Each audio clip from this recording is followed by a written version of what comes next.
Hermanos, Pablo es un maestro. Pablo es un teólogo excelente y él sabe lo que hay en el corazón de las personas. Pablo sabe, hermanos, por medio del Espíritu Santo, que tú y yo pensamos que mientras más pecamos, la gracia de Dios viene a nuestras vidas. Pero el mismo Pablo premedita la pregunta y dice, perseveraremos en el pecado. Es decir, continuaremos en el pecado para que la gracia de Dios crezca.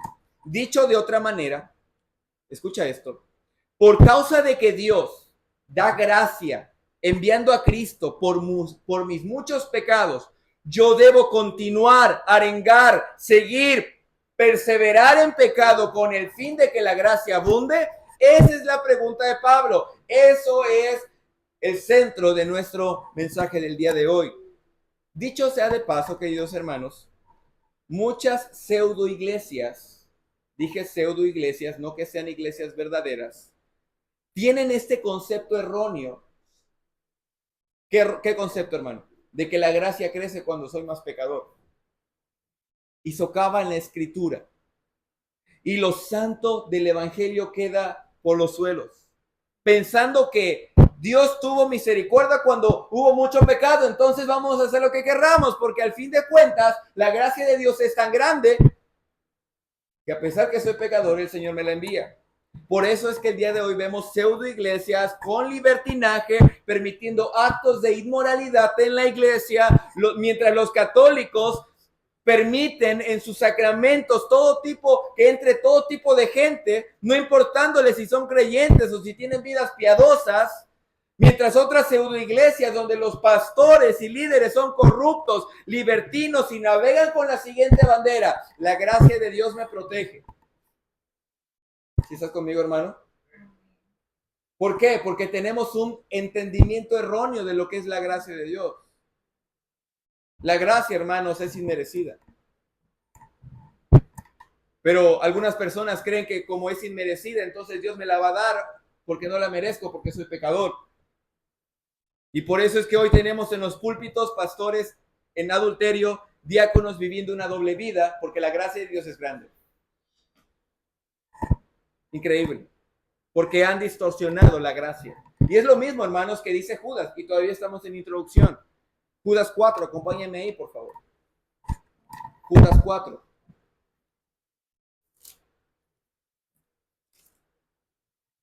Dice el texto, porque algunos hombres han entrado encubiertamente, los que desde antes habían sido destinados para esta condenación. Hombres que impíos, que convierten en libertinaje la gracia de nuestro Dios. ¿Se da cuenta? Eso no es nuevo, hermanos. Pablo ya estaba premeditando esta pregunta y dice, perseveraremos en el pecado para que la gracia abunde. Y aún Judas escribe que hay hombres que entran encubiertamente en la iglesia donde ellos piensan que la gracia de Dios es ocasión para vivir una vida libertina, una vida en libertinaje, es decir, una vida sin el temor de Dios, haciendo lo que querramos. Pero, ¿cuál es la respuesta de Pablo a esta interrogante? La pregunta es retórica, porque todos sabemos la respuesta.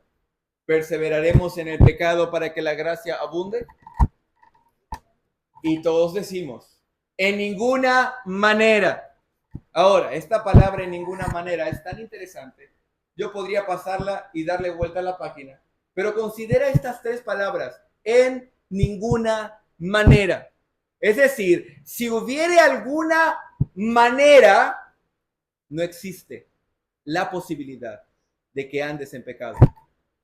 En lo cual podríamos, si hubiese alguna manera de pensar en la cual podríamos pecar para que la gracia de Dios crezca, entonces pequemos, pero no hay ninguna manera. En otras palabras, si hubiese una forma, solo una manera, o encontráramos alguna referencia, si hubiera alguna tangente, una brecha, una opción para perseverar en el pecado. Pero la respuesta es, no hay ni una tangente, ni una brecha, ni una opción, ni una vertiente, ni una manera. ¿Se da cuenta, hermanos? Porque a veces podríamos considerar que existe una opción en la cual yo pudiera vivir en adulterio, pero no hay ni una manera. O pudiera haber una opción en la cual yo pudiera seguir mintiendo toda la vida. Es que esto me ampara, esta es mi manera porque miento por esta razón y estoy absuelto de toda culpa. Pero hermanos, no existe ninguna manera en la cual se te considere que puedes pecar. Ni una. Donde le busques, no puede haber cabida, opción, inclinación o capacidad de poder pecar. En Romanos 3, 7 y 8 ya había Pablo hablado de algo similar. Acompáñeme ahí, por favor. Romanos 3, 7 al 8. Dice el versículo: pero si por mi mentira la verdad de Dios abundó para su gloria, ¿por qué aún soy juzgado como pecador? ¿Y por qué no decir, lea después del paréntesis, hagamos males para que vengan bienes? ¿Se da cuenta? Es decir, Pablo está diciendo de una manera hipotética, no que Pablo dijera esto. Él está diciendo, ¿por qué no decimos, hagamos males para que los bienes vengan? Pero no podemos decir eso. Nadie y ninguno de nosotros puede decir, hermanos, es que la gracia de Dios vino por causa de mi pecado, así que voy a hacer más mal para que vengan bienes. Pero no existe ninguna manera de poder decir eso en la vida cristiana. Y es a lo que Pablo se va a dedicar a desenglosar, a exponer y a explicar para que entendamos que de ninguna manera puede haber opción para el pecado. A veces, hermanos, y quiero hacer un paréntesis, y quiero que se lleve eso también en su corazón. En la doctrina bautista se malinterpreta la gracia. Se cree, hermanos, y he escuchado de algunos hermanos, no todos, ¿verdad? Pero a veces se considera que, bueno, somos salvos, siempre salvos, vamos a vivir como querramos. Pero no, en ninguna manera. Ni aunque seas bautista, ni aunque seas bíblico, en ninguna manera. Ni aunque lleves 20 años, 30 años en la iglesia, ni aunque seas un nuevo creyente, en ninguna manera puedes perseverar en el pecado. No existe la opción de alguna vertiente para poder pecar, ni una. Oiga, hermano, pero si yo, ni una. Oiga, hermano, ni una. Amén. Por eso, hermanos, es interesante ver la primera pregunta. ¿Qué pues diremos? Ahora te hago la pregunta a ti. ¿Qué dirás tú? ¿Perseverarás en el pecado por causa de que mientras hay pecado la gracia crece? En ninguna manera. Entonces, hermanos, Pablo va a explicar de forma sistemática el por qué no debemos perseverar en el pecado. No van a ser mis palabras, va a ser lo que el texto exponga. Y esta frase que dice el versículo 2 es la médula espinal de la explicación de Pablo. Vea el versículo 2, por favor. Dice, porque los que hemos muerto al pecado, ¿cómo viviremos aún en él? Esta es la médula espinal de todo el sermón. Y es una metáfora. Porque los que hemos muerto, ¿ya moriste? No. Pablo lo está hablando en sentido metafórico. ¿Cómo vivirás aún en lo que ya murió? ¿Puedes vivir en aquello que murió? No puedes. ¿Por qué? Porque ya murió. Hermanos, Pablo es muy astuto y no deja un lugar en nuestra mente para poder pensar que sí se puede. Y él está estableciendo esta metáfora de la muerte y la vida. Y él está diciendo, bueno, ¿puedes vivir en aquello que ya murió? La respuesta es no. Y comenzamos a verlo desde el punto de vista paulino. ¿Qué es lo que ocasiona que yo no quiera pecar para que la gracia de Dios abunde? Número 1, mi identidad en Cristo. Vaya al versículo 3, por favor. Recuerde que estamos viendo verso por verso, palabra por palabra. Y el texto dice, ¿o no sabéis que todos los que hemos sido bautizados en Cristo Jesús, ¿Hemos sido bautizados en qué? ¿En su muerte? Querido hermano, el bautismo, lo sabemos, es la identidad, lo que nos identifica, en lo que nos hemos identificado como un creyente. Es decir, si yo me bautizo, entonces me estoy identificando con Cristo. Y Pablo está diciendo lo siguiente, vea la primera frase. ¿O no sabéis? ¿Qué quiere decir esto? ¿Acaso ignoras? ¿Acaso no te acuerdas? ¿No recuerdas? ¿No sabes esto? ¿Y qué es lo que Pablo asegura que la gente sabe? Que si has sido bautizado, que si te has identificado con Cristo, entonces también te identificaste con su muerte. Ninguno de nosotros entramos al cristianismo, ninguno de nosotros nos bautizamos solamente creyendo en la vida y la resurrección de Cristo. Todos hemos entrado al cristianismo, hemos sido salvos y hemos sido bautizados creyendo no solo en la resurrección, no solo en la vida justa, sino también en la muerte de Cristo. Y es lo que Pablo está diciendo. ¿No sabéis que si habéis sido bautizados en Cristo, también fuiste bautizado en su muerte? Es decir, también te debes identificar con la muerte. ¿Con la muerte de quién? La muerte de Cristo. Es decir, aquello que ahora te identifica con Cristo fue lo que hiciste por medio de un acto visible público que es el bautismo. Dicho sea de paso, hermano, si tú no te has bautizado y perteneces o asistes a alguna iglesia, tú necesitas bautizarte para demostrar que estás en Cristo, porque el bautismo te identifica. Y si te identificaste por el bautismo con Cristo, entonces también te identificas con su muerte. Porque ese acto público de identificación también involucra la muerte de Cristo. ¿Y qué está tratando de decir Pablo? ¿Qué tiene que ver el bautismo? ¿Qué tiene que ver la identidad con que yo ya no voy a pecar? Bueno, ¿recuerdas la frase que es nuestra médula espinal? ¿Y cuál es? Versículo 2. Porque si has muerto al pecado, ¿cómo vivirás en él? Es decir, cuando tú te identificaste con Cristo, tú moriste y ya no puede vivir aquello que ya murió. Por lo que, hermanos, si estamos en Cristo y nos hemos identificado con Él, es pertinente que no hagamos lo que hacía nuestro viejo hombre. Y lo vamos a ver más adelante. Quiero que vea el versículo 4. Porque somos sepultados juntamente con Él para muerte por el bautismo, a fin de que como Cristo resucitó de los muertos para la gloria del Padre, así también nosotros andemos en vida nueva. Ahora, escucha esto. Ya que ahora sabes que te has identificado con Cristo por el bautismo, entonces también te identificaste con todo lo sucedido respecto a Cristo, respecto al Evangelio. Es decir, te identificas con la muerte, sepultura y resurrección de Cristo. Pero Pablo divide, hermanos, esta identidad en dos secciones. ¿En cuáles? Muerte y resurrección. Primeramente, la primera parte del verso dice lo siguiente. Lea el versículo 4, por favor. Porque somos sepultados juntamente con Él para muerte. Esa es la primera parte del Evangelio. La muerte.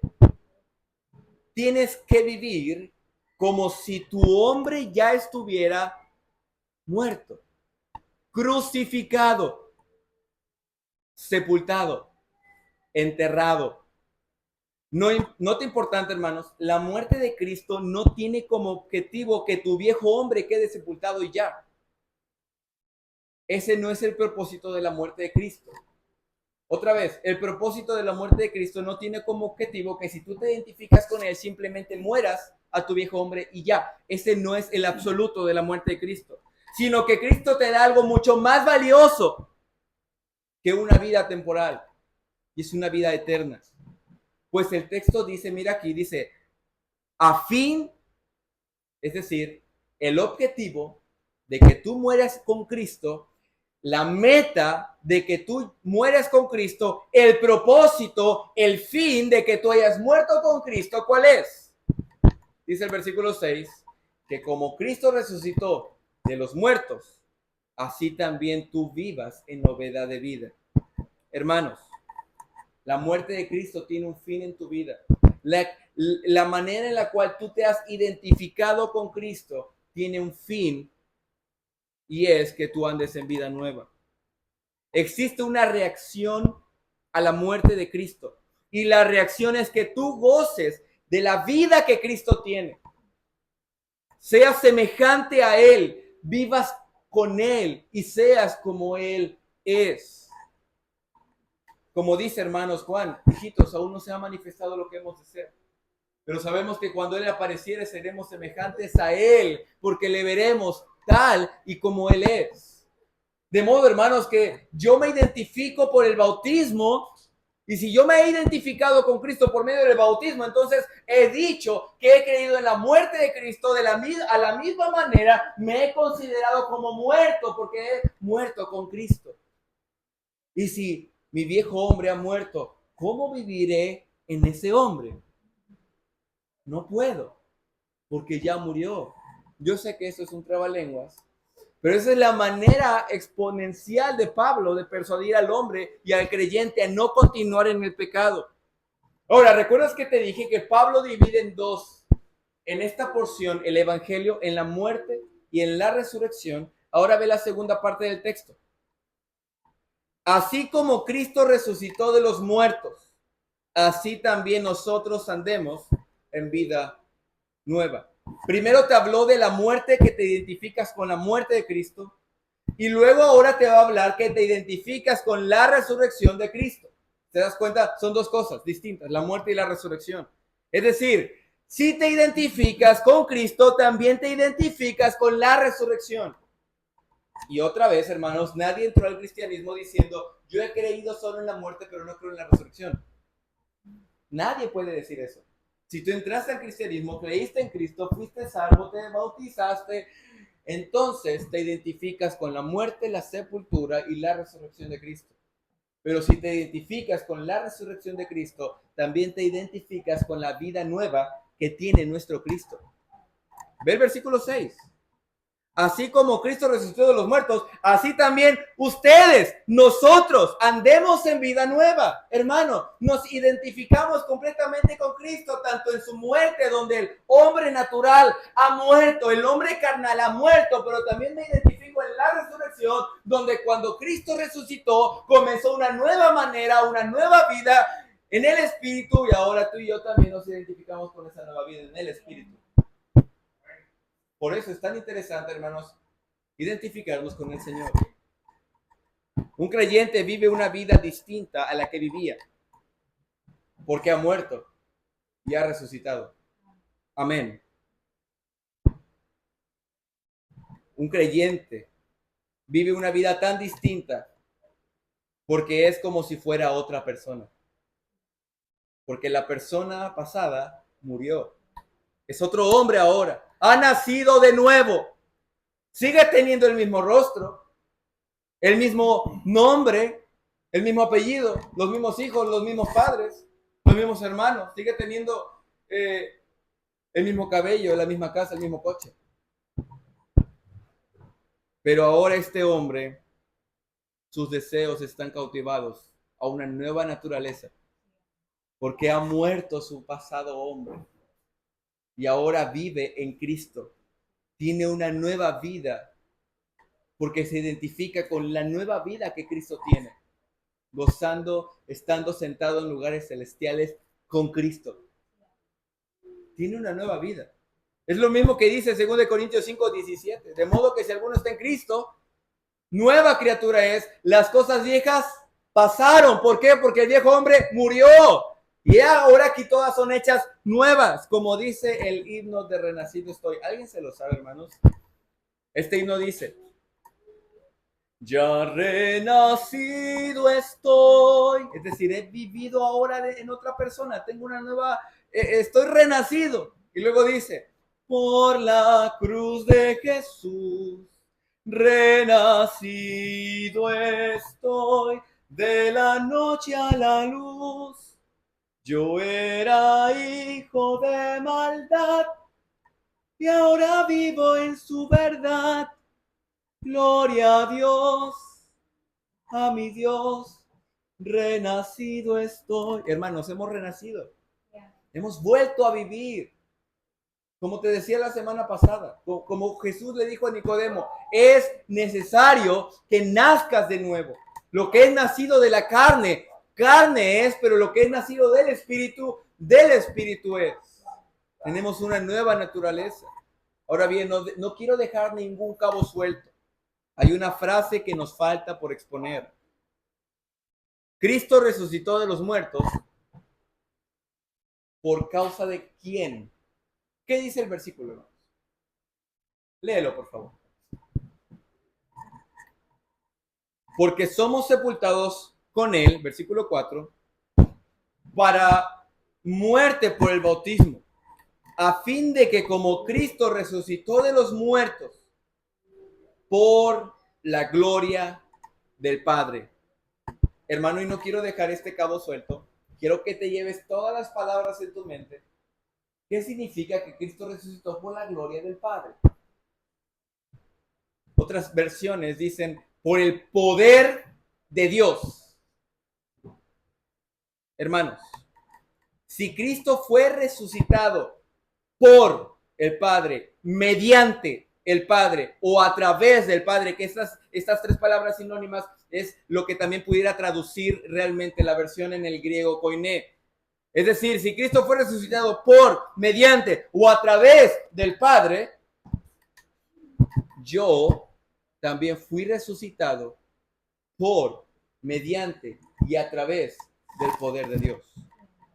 Yo no renací por mi propia cuenta. Yo no fui salvo por mis propios méritos. Cristo hizo, el Padre hizo toda la obra. Envió al Hijo, el Hijo muere por mis pecados y el Espíritu Santo me redarguye de pecado, justicia y juicio. Hermanos, es el Padre, es Cristo, es la Santa Trinidad dándome salvación. Así que soy salvo por la gloria, el poder, el peso de nuestro Dios. Porque si Cristo fue resucitado por la gloria del Padre, yo también me identifico en esa misma resurrección y de la misma manera que Cristo fue resucitado, así también yo he sido resucitado por la gloria del Padre, no por la gloria de una iglesia, no por un pastor, no por los hermanos, sino por la gloria del Padre. Ni siquiera por la versión de la Biblia, ni siquiera por el tipo de liturgia que hay en la iglesia. Lo que me hizo renacer y resucitar y sentarme en lugares celestiales fue la gloria, el poder de Dios. No fue nada más que Dios. De la misma manera, si tú has nacido y tienes una nueva vida en Cristo, ha sido el poder de Dios en ti. Amén, hermanos. Si somos salvos, es por gracia del Padre.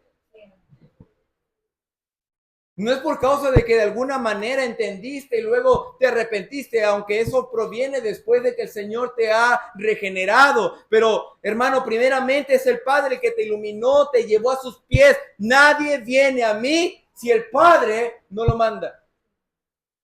Nadie. Es la gloria del Padre que nos hace renacer. Como dice el himno que cantamos el domingo. Nada puedo yo hacer para otra vez nacer. Lo mismo le dijo Nicodemo a Jesús. ¿Puede un hombre entrar al vientre de la madre y volver a nacer? ¿Y qué dijo Jesús? No, no es así. No puedes volver a nacer. Hermanos, aún si recordamos la historia de Lázaro. Lázaro resucitó por la gloria de él mismo. Por el poder de él mismo. ¿Cómo fue que resucitó Lázaro? Cuando un hombre con chanclas, vestido del poder del Espíritu Santo, Dios en la carne, a través del poder de su palabra, le dijo a ese hombre que estaba en la tumba: Lázaro, sal fuera. Y es entonces que Lázaro, hermanos, sale resucitado de entre los muertos. Y no es el tema, hermanos, pero Jesús hizo una elección porque había varios muertos, pero solamente le dijo a Lázaro: Lázaro, sal fuera. Hermanos, así como por la gloria del Padre también nos ha dicho a cada uno de nosotros, si es que te has arrepentido y has creído, sal fuera, ten vida por la gloria del Padre. Fue Dios el que obró en mí, yo no obré en mí. La salvación es de Jehová. Estos dos ejemplos, hermanos, de la muerte y la resurrección que acabamos de ver, podrían sonar antitéticos y contrarios, pero realmente son dos cosas positivas. ¿Cómo? ¿Cómo es que la muerte y la resurrección pudieran ser dos cosas iguales? Bueno, escucha esto. Y es que ya sea que si estás muerto con Cristo, ¿qué sucede en tu vida? Tu viejo hombre, tus pecados murieron. Pero si ahora vives y resucitas en Cristo, tienes una nueva vida, de modo que la pasada ya no andas en ella. Entonces, por ambos lados tienes un punto positivo. Si estás muerto en Cristo, muerto con Cristo, crucificado con Cristo, tu vieja naturaleza ya no debe existir. Pero si has resucitado con Cristo, de la misma manera tienes una nueva vida, ya sea que estés muerto o que estés vivo en Cristo. No puedes perseverar en el pecado. Esa es la pregunta. ¿Perseverarás en el pecado? Si te identificaste con Cristo y estás muerto con Cristo, no puedes perseverar en el pecado. Porque ¿cómo puedes vivir en aquello que ya murió? Y si resucitaste con Cristo, ¿cómo puedes perseverar en el pecado si ahora tienes una nueva vida? Increíble. No puedes decir que tu viejo hombre murió si aún vives pecando. Entonces, ese hombre nunca murió. Si tú continúas una vida de placeres, alocados, pecando, perseverando en el pecado, cometiendo avidez de toda clase de impurezas, entonces tu viejo hombre no ha muerto. Y aún vives en ese viejo hombre. Ni siquiera has resucitado. No tienes una nueva vida y sigues muerto en tus delitos y pecados. No puedes decir que has nacido de nuevo si aún no has muerto con Cristo. Para poder nacer tienes que morir. Como dice la Escritura, necio. Primero tiene que morir para luego nacer. Gálatas 2:20 es lo mismo que dijo Pablo en ese pasaje. Con Cristo estoy juntamente crucificado. Y ya no vivo yo, mas ahora vive Cristo en mí. Lo que ahora vivo en la carne, porque ciertamente militamos en la carne, lo vivo en la fe del Hijo de Dios, el cual me amó y se entregó a sí mismo por mí. Hermanos, estamos crucificados con Cristo. Estamos muertos al pecado y vivos para con Dios. Romanos 6:5, acompáñame ahí, por favor. Romanos 6:5. Porque si fuimos plantados juntamente con Él en semejanza de su muerte, así también lo seremos en la de su resurrección. Ahora bien, hermanos, este pasaje podría tener dos matices. ¿Cuál, pastor? Bueno, podría haber o podría estar hablando Pablo de una resurrección espiritual o de una resurrección escatológica, la cual tendremos cada uno de nosotros cuando Cristo venga. Es decir, la resurrección espiritual se lleva a cabo desde el momento que crees y el Señor te da vida. Si has muerto al pecado, entonces tienes una nueva vida espiritual. Mientras que la resurrección de su venida es donde te has identificado con su muerte y tus hábitos, la resurrección en su venida es cuando Él viene, te resucita literalmente de entre los muertos y transforma tu cuerpo decadente, lleno de gusanos y probablemente ya polvo, quizás ya inexistente, y lo transforma y te resucita. Y es lo que dice el versículo, porque si fuimos plantados, es decir, si fuimos muertos, si nos enterraron juntamente con Él, en semejanza de su muerte, así también lo seremos en la resurrección. Es decir, el creyente ahora es un hombre que vive de gloria en gloria. Porque si fue crucificado con Cristo, ahora vive, ha sido resucitado y vive en una nueva vida. Es claro entonces, hermano, que el creyente no puede vivir deliberadamente en pecado, siendo que tiene una nueva relación con el pecado. Ahora el creyente tiene una nueva relación con el pecado. ¿Y cuál es esta nueva relación? De que ya no hay relación. Porque ahora vive para Cristo. Ahora miremos este pasaje, Romanos 6:6, por favor. Romanos 6:6. Sabiendo esto, que nuestro viejo hombre fue crucificado. Ahora, hermanos, ¿realmente Pablo fue crucificado? No, porque está hablando metafóricamente. Pero él está sintiendo como si ya estuviera crucificado con Cristo. Porque nuestro viejo hombre fue crucificado juntamente con él, para que el cuerpo del pecado sea destruido, a fin de que no sirvamos más al pecado. Y volvemos a la pregunta, ¿perseveraremos en el pecado para que la gracia abunde? Y la respuesta lógica es, de ninguna manera. ¿Por qué? Porque ha sido crucificado tu cuerpo pecaminoso. Tu viejo hombre fue crucificado, ha sido destruido. Escucha esto, hermano, y quiero concluir con este punto. ¿Qué significa que nuestro viejo hombre fue crucificado?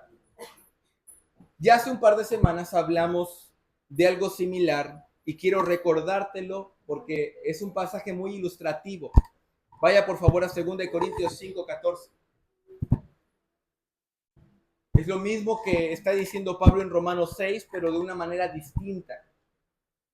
2 Corintios 5:14 al 17 y dice, porque el amor de Cristo nos constriñe, pensando esto, que si uno murió por todos, ¿quién es este uno? Cristo. Luego todos murieron.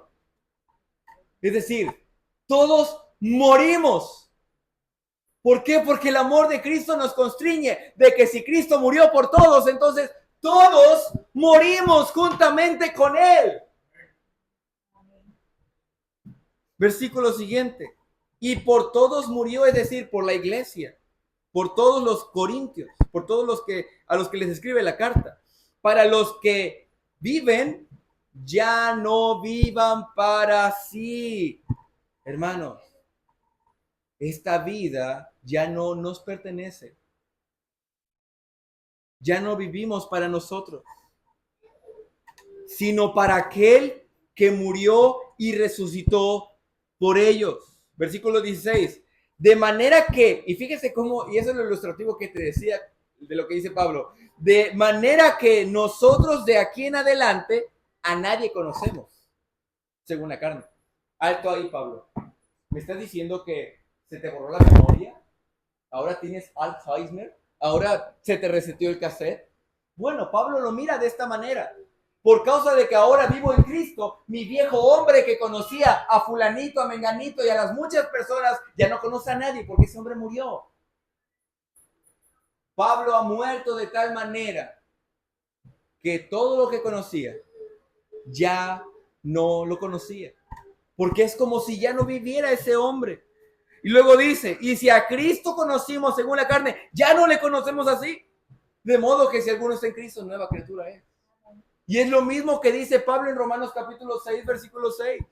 Que con Cristo hemos sido juntamente crucificados. Ahora estamos muertos con Cristo. Nuestro viejo hombre ya no debe volver a existir, hermanos. El viejo hombre fue crucificado. Por eso, si mi viejo hombre vivía en adulterio, yo ya no soy ese viejo hombre. Si mi viejo hombre vivía en fornicación, yo ya no vivo en fornicación. Si mi viejo hombre vivía siendo mentiroso, borracho, mujeriego, usurpador, ladrón, mentiroso, egocéntrico, idólatra, codicioso, perezoso, vanaglorioso, altivo, maligno, deshonrador de sus padres, engañador e infiel a su esposa o esposo, ya no lo hago, porque ha muerto ese hombre. He agarrado mi pala, he cavado hondo y lo he echado. Lo cubrí porque ahora hay un nuevo hombre aquí. Amén. Ya no vivo yo. Y como dice 2 Corintios 5, y ahora lo que vivía en la carne, y lo que vivo en la carne, lo vivo en la fe. Vivo en fe, vivo de gloria en gloria, vivo en la resurrección de Cristo, vivo en una vida nueva. Porque ese fulano ya murió. José María Osorio Hernández, descanse en paz. Fue crucificado el día que creyó. Y ahora vive un José María Osorio Hernández en el Espíritu. Lógicamente, adjudícate tu nombre. Ahora, concluyo con esto. La crucifixión e identificarme con la crucifixión tiene dos propósitos. Tiene una meta y tiene un objetivo. Ve el versículo 6. Sabiendo esto, que nuestro viejo hombre fue crucificado juntamente con él, y aquí está la meta, para que el cuerpo del pecado sea ¿qué? ¿Y cuál es el objetivo? A fin de que no sirvamos más al pecado. ¿Te das cuenta? El yo identificarme con la muerte de Cristo tiene dos cosas, un objetivo y una meta. El objetivo, hermanos, es que el cuerpo del pecado sea destruido, es decir, lo que me hacía pecar, que ya no me provoque pecar, porque ya murió. Sabes que muchas veces la gente vuelve a hacer lo que hacía. ¿Y sabes por qué? Porque no han muerto, porque no han destruido su cuerpo, porque no han vuelto a vivir, porque no han renacido, porque no son nuevas criaturas. Siguen haciendo los mismos hábitos que normalmente hacían. Simplemente, como dice Pedro, fue una puerca lavada. Simplemente se lavó, quedó limpia. Por eso, hermano, ¿recuerdas que te dije antes de comenzar esta enseñanza? De que antes que haya un cambio superficial y exterior, debo tener un cambio en el interior. No puedo cambiar exteriormente si mi interior no ha cambiado. ¿Y cuál es la meta? Termina el versículo diciendo, a fin de que no sirvamos más al pecado. Hermano, esa es la meta del creyente.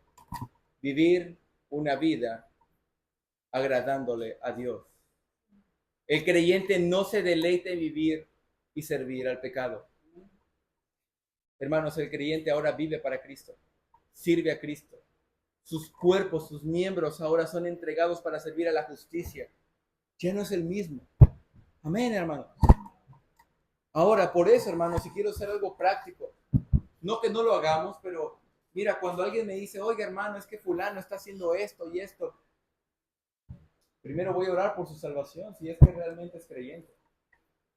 Porque si yo le estoy insistiendo y diciendo, deja esto, deja el otro, ¿y por qué andas haciendo esto? Es decir, los exhortamos, les animamos a que dejen su pecado, pero a la misma vez, hermanos, si no es creyente, entonces voy a ser un discípulo, un prosélito meramente superficial con un cambio exterior, porque no hay un cambio interior y no hay una salvación real que lo haga ser un hombre distinto. Amén, hermanos.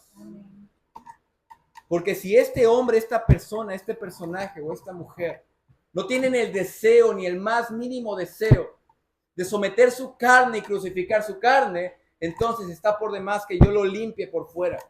Al final de cuentas es como dice Jesús a los fariseos, sois sepulcros blanqueados. Porque de fuera se ven muy bien, pero por dentro están llenos de huesos y cadáveres y muertos.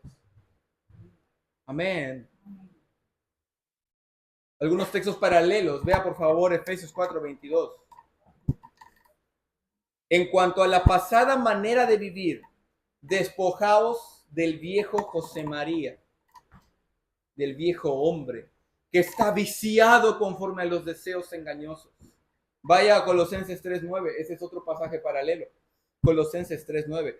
No mintáis los unos a los otros, habiéndoos despojado del viejo hombre con sus hechos. Queridos hermanos, ¿perseveraremos en el pecado para que la gracia abunde? No hay ninguna manera existente, no hay ninguna tangente, ninguna opción, no hay ningún camino, no hay ni siquiera una minúscula opción de que tú y yo podamos perseverar en el pecado. ¿Por qué? Por lo que dice la columna vertebral de este bosquejo. Porque si has muerto al pecado, ¿cómo vives aún en él? No puedes.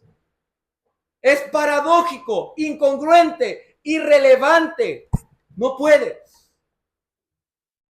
Porque si has muerto con Cristo, no puedes seguir viviendo con ese hombre pecaminoso, porque ya lo crucificaste. Hermanos, oramos. Gracias, Padre Celestial, por